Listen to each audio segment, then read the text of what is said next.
கடந்து நடக்குது, மலரை பார்த்து சிரிக்குது, கல்லும் மலை போலே அமி மட்டும் துணிச்சலே.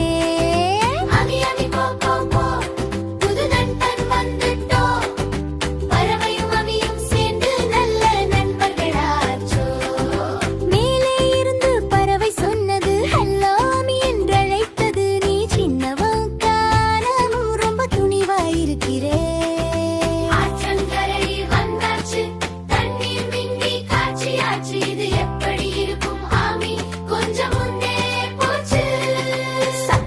ஐயோ விழுந்துடுச்சு, அமி தண்ணீரில் அடித்துடுச்சு, காப்பாத்துங்க என்று கத்து